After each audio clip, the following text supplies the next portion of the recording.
Rádio Inverso. A vida tem muitos sentidos. Porque esse texto é o seguinte, antes de ler, ele me traz uma coisa muito legal, uma percepção muito bonita de uma situação muito corriqueira, cotidiana. Você imagina o seguinte, o Fernando Pessoa, que é considerado um dos maiores poetas da língua portuguesa, era um cara normal. A gente transforma depois os nossos heróis. Quem gosta de literatura, quem gosta de poesia, provavelmente tem no Fernando Pessoa uma dessas representações. Um grande poeta, um grande escritor, tal. Mas talvez a grandiosidade da poesia e da escrita do Fernando Pessoa tenha relação com a simplicidade de um homem comum. Não era um homem que ao passar pelas ruas e ir aos lugares chamava atenção, né? O Fernando Pessoa era até um cara meio feio, meio barrigudinho, branquelo, tal. Era um homem comum, era um homem mediano que tinha os seus trabalhos, que não era rico, que se esforçava para sobreviver, como todos nós, né? E que vivia as mediocridades do cotidiano, como todos nós. Como todos nós, era um homem que tinha contatos com gente inteligente, interessante, mas que a grande maioria das pessoas que se relacionavam eram pessoas medianas, porque a vida é assim, né? Aliás, eu vivo lidando com essa questão quando muita gente chega aqui dizendo, olha, na medida que eu me torno mais sensível, mais perceptivo, eu passo a pensar um pouco mais, eu começo a sentir alguma dificuldade de me relacionar com a maioria das pessoas, porque a maioria das pessoas está num encurralamento mental, um embotamento interior, uma blindagem, né, em relação a qualquer penetração de sensibilidade, né, e isso ser projetado nos assuntos, as ideias, enfim, e eu me sinto meio fora assim, desse mundo. Tipo você não se sente assim, né? Por isso que às vezes as pessoas chegam aqui dizendo, que alívio de pensar, encontrar uma rádio, um lugar onde tem pessoas que pensam de alguma maneira semelhante a mim. Poxa vida, isso eu acho mais legal da interação aqui das pessoas no chat do YouTube, do Face. Pô, caramba, eu não tô tão sozinho. Isso é muito legal. E o Fernando Pessoa passava por isso também, né? Ele trabalhava, por exemplo, em determinada fase da vida dele num escritório. Você imagina como era um escritório lá naquele tempo do Fernando Pessoa, sem computador, sem tecnologias, né? Tudo rudimentar, provavelmente cheiro de mofo, um monte de livro, as cortinas, aquele ambiente pré-histórico, pelo menos em relação a essa tecnologia atual onde nós vivemos. E no meio daquele ambiente ordinário, mediano, um dos funcionários, uma pessoa ali, processando tudo aquilo com uma sensibilidade enorme, enorme. Aliás, eu já vou entrar no texto, mas isso é emblemático, assim, não tem nada absoluto acontecendo por lado de fora que não seja antes interpretado e processado pelos olhos de quem vê. É por isso que eu costumo dizer que a poesia não é uma habilidade escrita, a poesia é um jeito de olhar. Ter poesia nos olhos é muito mais recomendável do que ter poesia nos dedos. Às vezes, quando a gente tem poesia nos olhos, elas escorrem para os dedos.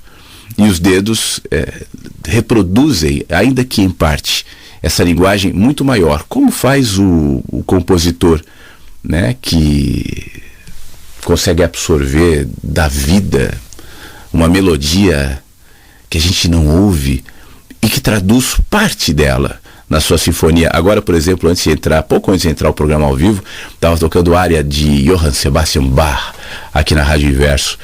E eu estava quieto aqui ouvindo coisa boa demais, né? Mas o Johann Sebastian Bach, ele traduzia parte daquilo que é muito maior do que uma cifra de música, enfim. Ainda que a música, em parte, nos remeta a essa dimensão maior do que as cifras, né? Então essa possibilidade, essa capacidade de fazer poesia nos olhos, a partir do ordinário, tem a ver com aquilo que eu dizia logo na abertura aqui do nosso encontro, que é o que, de fato, na minha opinião, representa a sabedoria, representa representa o encantamento de entender as coisas e e traduzi-las de uma maneira bonita. Nesse texto do Fernando Pessoa, ele fala sobre um colega dele, um moço do escritório que trabalhava com ele ali e que em determinado momento disse que ia embora. E isso lhe fez pensar algumas coisas eternas. E é o seguinte, do livro do Desassossego: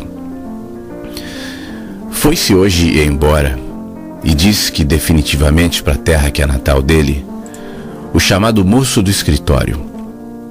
Aquele mesmo homem que tenho estado habituado a considerar como parte dessa casa humana. E portanto como parte de mim e do mundo que é meu. Foi-se hoje embora. No corredor, encontrando-nos, ou melhor, casuais. Para surpresa esperada da despedida, eu lhe dei um abraço timidamente retribuído. E tive contra a alma bastante para não chorar, como em meu coração desejavam em mim os meus olhos quentes. Cada coisa que foi nossa, ainda que só pelos acidentes do convívio ou da visão, porque foi nossa, se torna nossa. O que se partiu hoje, pois, para uma terra galega que ignoro, não foi para mim o moço do escritório.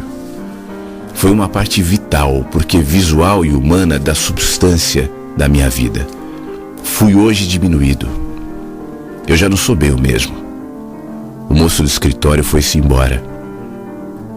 Tudo que se passa no onde vivemos é em nós que se passa. Tudo que cessa no que vemos é em nós que cessa. Tudo que foi se o vimos quando era, é de nós que foi tirado quando se partiu. O moço do escritório foi-se embora. É mais pesado, mais velho, menos voluntário que me sento a carteira alta e começo a continuação da escrita de ontem.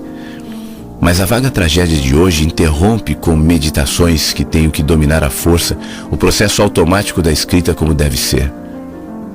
Não tenho alma para trabalhar, senão porque posso, com uma inércia ativa, ser escravo de mim. O moço do escritório foi-se embora. Sim, amanhã ou outro dia, ou quando quer que soe para mim o sino sem som da morte ou da ida, eu também serei quem aqui já não está. Copiador antigo que vai ser arrumado no armário por baixo do vão da escada. Sim, amanhã ou quando o destino disser terá fim o que fingiu em mim que fui eu. Amanhã ou quando o destino disser terá fim o que fingiu em mim que fui eu. Irei para a terra natal?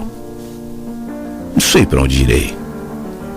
Hoje a tragédia é visível pela falta sensível, por não merecer que se sinta. Meu Deus, o moço do escritório foi-se embora.